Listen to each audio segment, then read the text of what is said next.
কৃষিতে ভর্তুকি অব্যাহত রাখতে চায় সরকার। প্রয়োজনে দাতা সংস্থা IMF এর শর্ত না মেনে এ খাতে সুবিধা দেওয়া হবে বলে জানান প্রধান উপদেষ্টার বিশেষ সহকারী আনিসুজ্জামান চৌধুরী। শনিবার রাজধানীতে কৃষি বাজেট নিয়ে এক সেমিনারে একথা জানান তিনি। বলেন, আগামীতে ভর্তুকির অর্থ গবেষণায় কাজে লাগাতে চায় সরকার। বান্ডেল থাকলে প্রতি সেনমানিতে টাকা বাঁচবে। বিকাশ সেনমানি বান্ডেল কিনে জিতুন প্রতি লেনদেনে।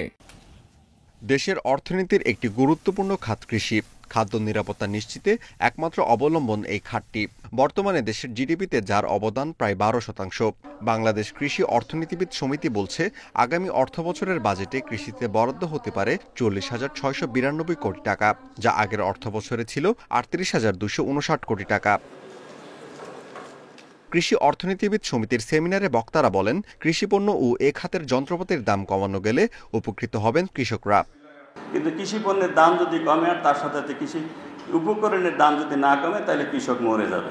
সেই ক্ষেত্রে আমাদেরকে এই কৃষি পণ্যের সার, ডিজেল, বীজ এগুলো পর্যাপ্ত পরিমাণে ভর্তুকি দিতে হবে। অর্থনীতিবিদরা বলছেন, গেল 4 বছরের কৃষিতে 3.2% নেতিবাচক প্রবৃদ্ধি হয়েছে। জানান, যে হারে মূল বাজেট বাড়ছে সে হারে কৃষিতে বাজেট বাড়ছে না। তাই বাজেট প্রণয়নকারীদের এই খাতের জন্য পরিকল্পনা নেয়ার তাগিদ তাদের।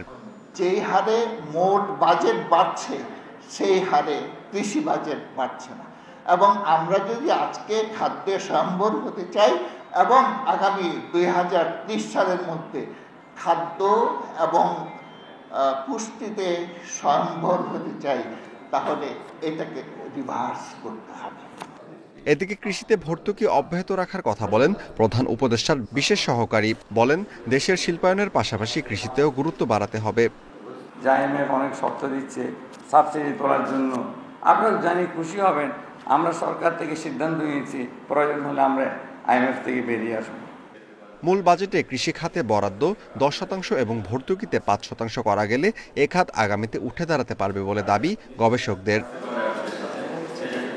Amirul Islam, independent news, Dhaka.